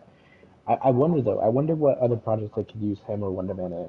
I mean, other than Secret War. I'm sure there'll be other things that they'll come around for. How they connect to the broader MCU, because those are just two like really random characters. But you know, who knows, man? I mean, they could be really good or really bad. We'll just have to wait and see. There we go. All right. Next, we have some Daredevil Born Again news. Yes, we're gonna be getting a lot of news because the series has been filming for some time now. So we got some set photos for Kingpin looking pretty zippy. Um, and we have some news coming out of the film set. So apparently Kingpin will be running for mayor of New York. And Yep. we all know that there are a ton of New York-based superheroes, and he will be a foe to all of them, um, in either all their respective projects or all in just one series. It could just be in Daredevil, but I doubt it. I think we'll see him definitely in whatever Spider-Man movie. Um, so with him, he will be a villain to heroes like Echo, Hawkeye, Daredevil, and Spider-Man. So this is gonna be really cool because I I mean obviously Echo, we know how that connects. Hawkeye, I think they're talking about Kate Bishop. Um, he's also based in New York. Spider-Man, Yeah. of course, um, and then Daredevil, which obviously that's obvious because he's in the show. So yeah, this is gonna be really interesting to see how he's being used here. And running like Grant too, I think it's been kind of crazy. Like we saw that Kingpin was trying to get, and there's certain levels of power from Daredevil, but it was more underground. Now he's like stepping into the spotlight and he's running for mayor. So, And I think that's the thing that's so great about this is the fact that in the MCU, much as we love the Netflix Daredevil world, there's so much more of a bigger world for Kingpin to play in and a bigger sandbox for him to be a part of. And, well, it's going to be great to have things like Kang and eventually Doctor Doom now that we've had Thanos already. We have street level heroes in the MCU. We need a street level threat. exactly. I And think the what they're trying to Kingpin will do, present that. Kang can be a threat for more cosmic and mystic heroes like people who have superpowers. But in terms of ground level, they need their ground level, like they need their Kang for ground level, if you will. That I'm trying to fit into it in like an analogy that makes sense. But you have Kang to fight the big superheroes. You need a ground level version of Kang, and I think that Kingpin takes that form. He is definitely a huge threat for the ground level heroes. So um, yeah, it's gonna be really interesting. I think Vincent D'Onofrio is gonna love this role that he plays in now. And I just can't wait to see how he does. I'm What his excited. performance is like. Yeah, I think it's gonna be great. And then they You know also he's have, gonna absolutely nail it. and then he also says in these same little interview questions that the role for John Bernthal is going to be a massive one. It's not just going to be a cameo. It's going to be pretty big, which I think is awesome because we're all excited about John Bernthal coming back. Right. And Yeah. I think the Definitely. scenes between Charlie, him, and John are going to be And so John, I think, good. is really good. Yeah. Yeah, I, because he I was can't a. wait. I can't wait to see though. I can't wait to see what John brings to the table because if he has as big a role as he's saying he is, I mean, I don't know. This is pretty much like this is a dream come true for us. Like right now, this is what we wanted. We wanted, we're Absolutely. getting, not only are we getting Kingpin there in Daredevil, but we're getting, Punisher and maybe even more superheroes. I mean, you have 18 episodes. There's a lot of things you can do in 18 Well, yeah, episodes. we're only going So, to be hearing more and more about this show because they're going to be filming all oh the yeah, way they're on set right up now. to December. Like they're going to be filming all the way up to December, from what I heard. Yep. So it's going to be nuts. Like I'm expecting week by week, month by month, we're only going to hear more things. Like I literally saw Exactly. today, despite they started filming, Charlie Cox is still training with like an actual trainer on a weekly basis for like the fight scenes of Daredevil. Like, Yeah. and the fact that he didn't do in the Netflix shows, at least from what I remember, he did training, but I don't think he did as much as it sounds like he's going to do in Born Again. There was a lot of stunt double action because I've seen. I mean, there was a lot of stuff. It looks like right now for this show, he's trying to take on his own. He wants to work more on himself and Which fighting is great because I want more like behind the Daredevil. scenes of him, like actually fighting and doing, like, I think one of the things I gave Stephen Amell a lot of praise for is a lot of his fights, you could see Stephen actually perform them. So I'd love to see more MCU actors, more other actors in more of the grounded roles, getting to see that work happen when they can.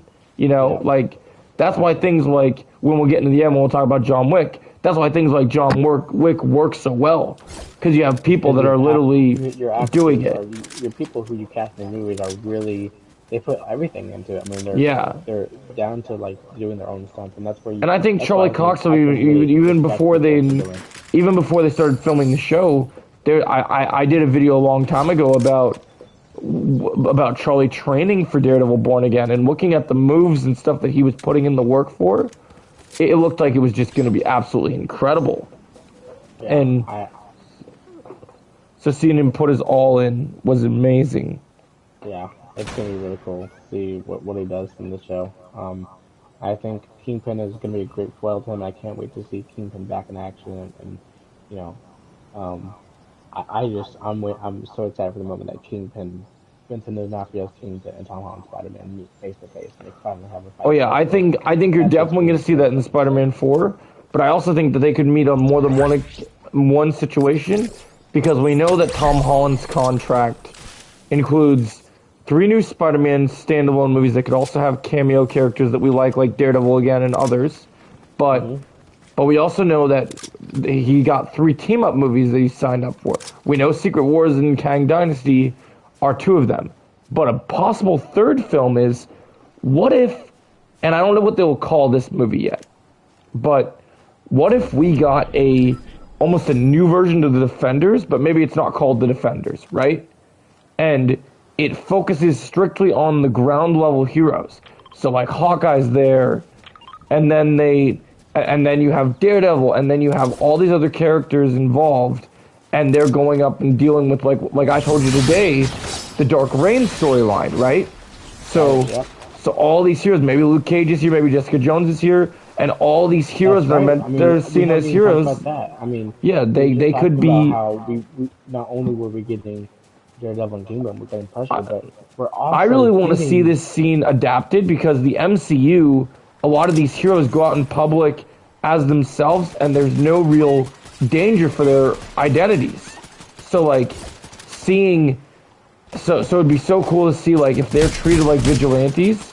Imagine how intense that's going to be for them trying to be out in broad daylight, having to fight the cops off them, having Kingpin have control of the cops and being like, pretty "Sorry, much. I mean, Spider-Man, you I think can't be here." what the cool thing here is that instead of having just regular ground troop like a bunch of thugs, Kingpin's real forces now apparently are going to be the police. So and Yeah, that's going to be even more difficult for heroes because if you see your superheroes fighting the police, that's not a good sign. I mean, then you wonder, who's in the right now. yeah, It's gonna make all the super like Daredevil and Spider-Man look bad because yeah, police attacking them. So you know, yeah. It's gonna make everything so it's a huge challenge. So intense. I think this is an amazing step for this show to go. And I was expecting Kingpin to just go back to being the huge crime lord that he is, but I think taking that step of making him the mayor of New York is a really interesting thing to do. And yeah, I'm excited to see what they do with it. Really. Yeah, I think this is great. I really think like the more and more we talk about, like obviously there's other Marvel projects that I think can still turn out good, but I've been saying for a while, I've told people for a long time when I was a fan of the MCU back in Phase 3, Captain America was my favorite MCU character. And but I always did say that as much as I love Shang-Chi as a movie, I enjoy aspects of that film. I've always said that if Daredevil and it was even any connection, any possible way that this is the same Daredevil from the Netflix show, even if they make changes to it, any version of Daredevil that they have done with Charlie Cox playing, because Charlie is so brilliant, would be my favorite MCU character Oh because yeah.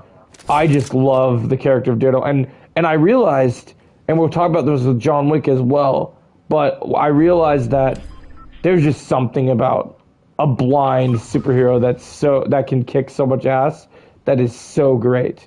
Like you just love it, and you're just like, wow, this is so good. Like you just buy into it, and it's just And this character is so good to me. Like, I love the Netflix series. I'm gonna rewatch on all 3 seasons.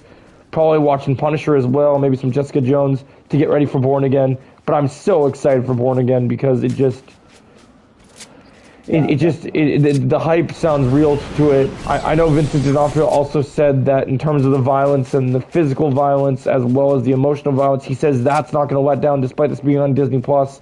You don't have to worry about this being weaker than what we saw on the Netflix shows. So I think this is going to be really cool, and I really can't wait for this show. I can't wait till we have enough footage of this show to get our first trailer for Daredevil Born Again. Oh, yeah. So I think that trailer is going to slap. Like, the trailer, whatever trailer we get is gonna go stupid. I mean, it's just gonna be fucking. I think right now, we can be excited about our Fantastic Fours or Secret Wars, but right now, our end all be all is this show. This show is oh gonna yeah. be just something else, man. I mean, you to guys say got that this will probably be one of the best Marvel Disney Plus shows and we haven't even seen it already, I think is besides the point. We talk about Yeah. how good Mando and Andor are, but I don't know, dude. This show, This show will break very records, well. even without This show will Foggy and do it Karen, better because than you just like that. These other characters are way more the heart of the show, like way more what people want to see. Because, I mean, you can say what you want about Foggy and Karen, man, but any scene where you have either Kingpin and Daredevil sharing a moment, or Kingpin and Punisher, amazing. Any scenes that those three are together, and we've also never seen the three of them in the same place together on screen. So that would be incredible to see. Because we have to remember that when Punisher was in the previous seasons of Daredevil, we never really saw him like really team up with Daredevil where they both went after Kingpin. But here I think that could change. And like that's the cool thing about this being a major role. We could probably see fight scenes of Daredevil and Punisher teaming up on Kingpin. And that could be pretty sick because you'd be like, oh man, this would be fucking amazing, yeah. It would go so hard, but I'm just so intrigued to see what are they gonna like. I heard John Bernthal's already on set, but nobody snagged any set photos of him. So I wonder what capacity we're seeing him in this new show. Like, does he have a new Punisher suit? Is he rocking the same one from the Netflix universe? I'm so interested to see. I would love like a almost a classic Punisher bodysuit. Like he's got like the huge vest, like the skull on his last time was pretty cool, but like I would like a true comic Punisher with he's got the Dude, if we could skull on ever his see chest. Punisher with like the white go-go boots and like the proper, Exactly, yeah, the white. oh my gosh. I think what they could do for this version is like a dirty white. Like they don't have to be. Oh, White, yeah. it could be like a dirty white, like dirty white gloves. And he's got like slick back hair. Oh my god, dude. I still can't believe that they have not put Punisher in Fortnite, man. Oh, Yeah, it would have been so he's good. Like a perfect option for this game, dude. I can't believe it, man. With all the guns you could have, oh, it'd be so good. Dude. It's weird to run out as Daredevil with guns, but they don't really use guns. Yeah, that's why it's funny they got Daredevil in here, but they don't got Punisher. Yeah, man. All right, let's move on because we got a few more things to talk about. Yep. So, here's where we're about to go off. We got some news about New World Order. And I think it's time for Marvel to change the title to Incredible Hulk 2 because oh my god, this movie is anything but a Captain America movie. Yep. Recently joining the cast is Betty Ross, aka Bruce's old girlfriend, and I'm disappointed right now in this movie.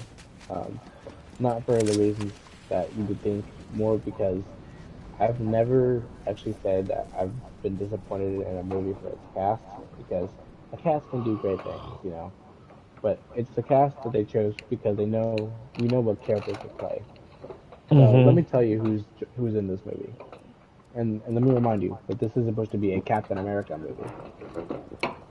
We know Harrison Ford is definitely, let's say the confirmed one. Confirmed. Harrison Ford is returning as Thunderbolt Ross, okay? And that makes sense, right? That makes sense for a Captain America movie because Thunderbolt Ross, we know he's the president now. Captain America, political thriller, whatever. That makes sense, right? And we could see him as Red Hulk. Then we have confirmed is the guy who played the leader now joining the movie as the villain. So okay, a little bit of connection there.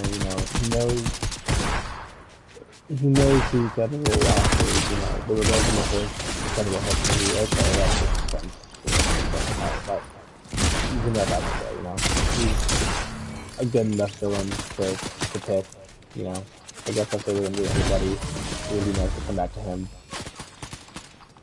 Yeah. And then just yesterday, we got news that Betty Ross is joining the cast as Bruce's old girlfriend and Thaddeus Ross's daughter.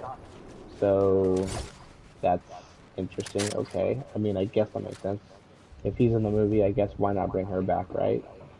That's okay.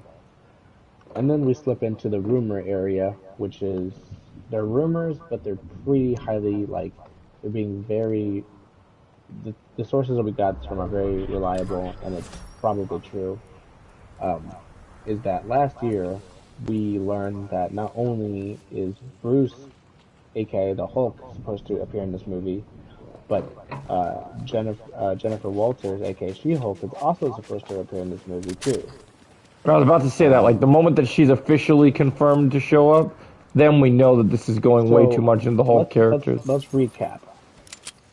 Every person I just named, except for Jen Walters, but she's Bruce's cousin, and she's also a Hulk, is from the first Hulk movie. So every single character I just named have something to do with the Hulk. And my other question is Ruffalo going to be in this now too, since it's every single Hulk character they can ever get their hands on? I just said, Joe. I just said. Last year, Bruce, Mark Ruffalo, and what's her name, who played She-Hulk, were both rumored to be in this movie. So. But we've never gotten any follow up on that, right? He was more rumored though.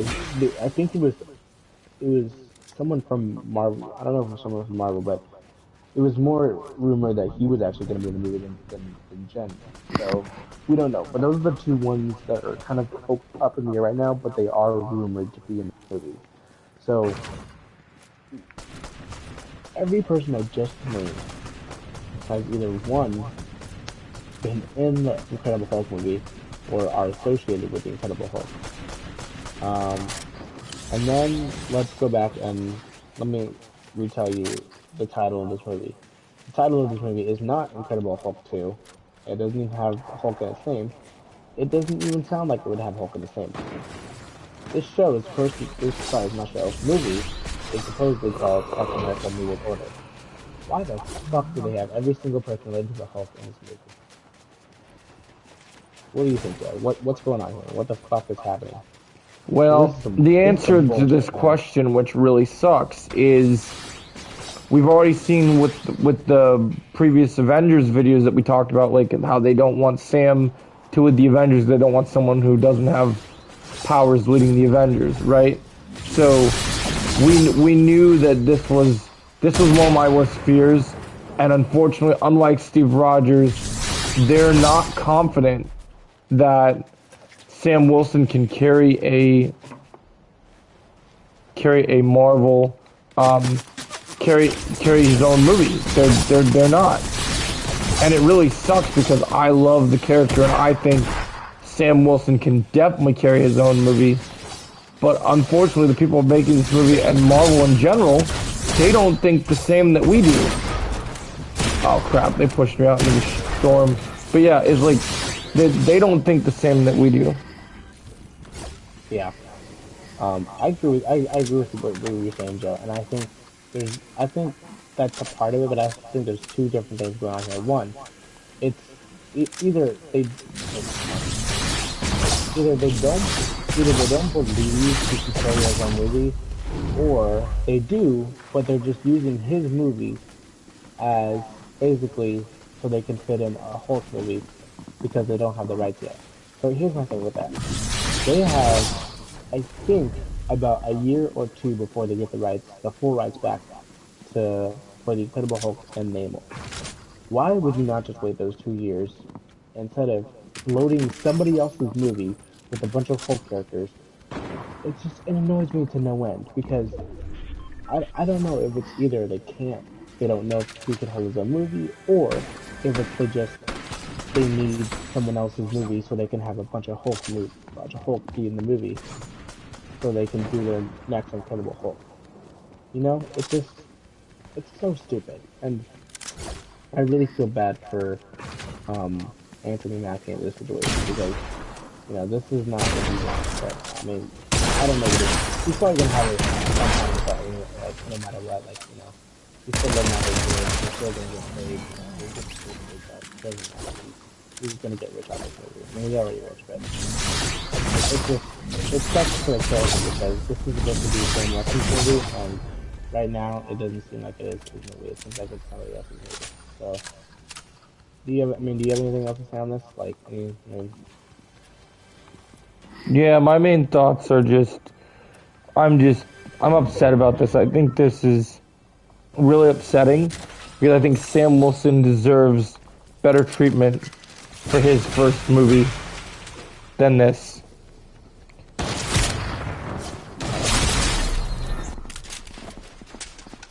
And I think that's my final thoughts. Yeah, I mean that's pretty much it. I mean, it's it's a bad situation. I don't even know if I'm excited for this movie anymore because originally I was, but now I'm just like, this is just gonna be a Hulk movie. And I hope I'm wrong, but I don't know, dude. It sucks. I mean, I'm excited because there's characters in here from the Hulk trilogy that I'd like to see, and it will depend how they play it off. I am interested because Of course. I think one thing that this movie that I still am interested in an aspect of is I don't know about what they're planned for the leader or for Betty Ross or all those characters, but I am very excited to see the tension between Sam Wilson and Harrison Ford as Ross. Like, I think that is going to be one of the selling points of the movie. That's definitely gonna be the best part of the movie is their relationship, how they what they're like because yeah. And hopefully, and my big hope for this, number one, is even if this is a Hulk movie, you gotta let Sam Wilson have, like, he talked about in his interviews, he wants that elevator scene moment of just showing how badass his Captain America is. Give him a really good standout fight scene in this movie. Yeah. That's what a lot of people just want to see. I definitely think so. I mean, unfortunately, I just don't know if they want to go with that route, but yeah, I I don't know how to I really don't know how to feel about this. I mean, honestly, all they need to do is cast Tim Roth. Hopefully, there's a reason for these Hulk involvements. Right? There has to be. I get it. Like I get they have Harrison Ford, and I get that they want to do Red Hulk, and I get that they're doing the leader, but you don't need every single person to come back from that movie. I mean, you just, ugh. I just hope this movie works out. That's all I hope. I just hope it works out because I was excited for this movie, but now I'm nervous. And I hope that I don't know, man. I mean, I'm excited for the Thunderbolts at least. That's gonna be a fun movie. But lots of news coming out about that, so definitely. Yeah, well, we'll keep our eye on that one too, because that one we don't know a lot about still. But New World Order, I hope it works out. I don't know. I'm a little bit torn about the whole Hulk thing going on right now. It's basically become a fucking Hulk movie. So. Yeah, we will have to see what happens. Yeah. What is that, Joe? Are you like fucking? What are you doing? What do you mean? It sounds like I don't know. It sounds coming here in my. I don't know what it is. Oh, I don't know what that is. I'm literally just sitting here listening to you discuss everything. Okay. Anyway, I just it was some weirdness coming from like it sounded like you're like sitting on your. What are you sitting? Are you have a couch or are you at a chair? I'm sitting in my chair. Okay. Well, we're making some weird noises. Anyway, let's march on. Okay, this we can go through really quickly because this is just a little thing, but we have news on our first look, the Blue Beetle. Supposedly, we're getting a trailer Monday. I don't know who you heard this from. Apparently, you're the one who gave me this news. So this is I'm new. hearing it from everybody right now, so we'll have to see how true that ends up being. Yeah, we'll Because see. I'm hearing from multiple sources that it's happening, I guess and I guess and it would make sense though because we have two big movies coming. We have Mario, and I guess they could, if DC wanted, they can attach that trailer to Mario. and Because this is the kind of movie to have attached tomorrow because we know this movie is going to be pretty fun, yeah, it's gonna and be. it's not good, and It's it's not. I not mean, going to be it's shit. not like a kiddie movie. Like it's gonna be for kids, but No, it's it's like because Spider-Man. I remember Spider-Man: Homecoming was attached to a lot of like kids movies, so it's and gonna this be is that going to kind be of kind of like Blue Beetle isn't necessarily a kid's character, but he can yeah, appeal to kids. right, Like exactly. like he's not a murdering I psychopath, mean, so he can he's a still be teenager. fun. Yeah, I mean, he's Yeah, a teenager, yeah. so he's super relatable. So yeah, I think if this is true, I think it's a great opportunity to attach the trailer to Mario. And I can't, dude, I'm just so fucking because we got those little leaks for the little character posters. Not I'm posters, excited. I yeah, mean, I've said for a long time that I love this character, and I know a lot of people and with how I think Shazam turned out have doubts, but I just fail to see that they'd have to do something really stupid to not make a good Blue Beetle movie, because yeah. I just think that this is a for